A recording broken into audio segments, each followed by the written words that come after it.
Umar ரலியல்லாஹு அன்ஹு அவர்கள் ஹலீஃபாவாக ஆட்சி செலுத்திக் கொண்டிருந்த காலகட்டம். சிரியாவின் ஹிம்ஸ் பகுதியில் இருந்து பிரதிநிதி குழு ஒன்று மதீனாவிற்கு வந்திருந்தது. அனைவரும் உமர் ரலியல்லாஹு அன்ஹு அவர்களின் நம்பிக்கைக்கு உரியவர்கள். தமது கருவூலத்தில் இருந்து உதவி வழங்க ஹிம்சு பகுதியில் ஏழையாய் உள்ளவர்களின் பட்டியல் ஒன்றை அளிக்கும்படி அவர்களிடம் வினவினார் உமர் ரலியல்லாஹு அன்ஹு. அடுத்த தேர்தலில் ஓட்டுக்காக நம் முன்னே அள்ளி வீசப்படும் போலி வாக்குறுதி போலன்றி உண்மையான இலவசம், ஜக்காத்தாகவும் வரியாகவும் பைத்துல் மாலில் சேகரமாகும் பணம் கொண்டு ஏழைகளை நிஜமாகவே மேம்படுத்தும் இலவசம். பட்டியலை பார்த்தவரின் பார்வையில் ஒருவருடைய பெயர் சரியாக விளங்கவில்லை. யார் இந்த சயீத் என்று வினவினார். எங்கள் அமீர் என்றனர். அமீர் என்றால் அந்த பகுதியின் ஆளுநர் எனலாம். என்ன, உங்கள் அமீர் ஏழையா என்ற உமரின் வினாவில் அதிர்ச்சி இருந்தது.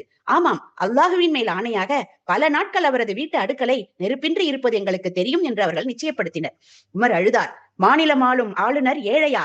அடக்க இயலாமல் உமர் அழுதார். 1000 தீனார்கள் ஒரு பையில் கட்டி அவர்களிடம் கொடுத்து, என்னுடைய சலாம் அவருக்கு தெரிவியுங்கள், அமீருல் முஃமினீன் இந்த பணம் கொடுத்தார் என்று ஒப்படையுங்கள், அவரது தேவைகளை நிறைவேற்றிக் கொள்ள சொல்லுங்கள். குழு ஹிம்ஸ் வந்து சேர்ந்தது. பை கொடுத்தார்கள். பிரித்து பார்த்து தீனார்கள் கண்டு உரத்த குரலில் இன்னா லில்லாஹி வ இன்னா இலைஹி ராஜிஊன் என்றார் சயீத். மரணம் போன்ற பேரிடரின் நிகழ்வில் முஸ்லிம்கள் வெளிப்படுத்தும் மன உறுதி பிரகடனம். அதைத்தான் கூறினார் சயீத் இப்னு ஆமிர் ரலியல்லாஹு அன்ஹு. இந்த சத்தம் கேட்டு ஓடி வந்த சயீதின் மனைவி வினவினார், என்ன, ஹலீஃபா இறந்து விட்டார்களா? அதைவிட பெரிய சோகம். முஸ்லிம்களுக்கு போரில் தோல்வி ஏதும் ஏற்பட்டு விட்டதா? அதைவிட பெரிய இடர், ஒரு பேரிடர் என்னுடைய மறுமை வாழ்க்கையை கெடுத்து என் வீட்டினுள் குழப்பத்தை ஏற்படுத்த வந்திருக்கிறது.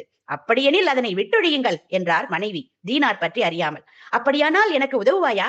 மனைவி தலையாட்ட அனைத்து தீனார்களையும் நகரில் உள்ள ஏழைகள் அனைவருக்கும் அளித்து விட்டார்.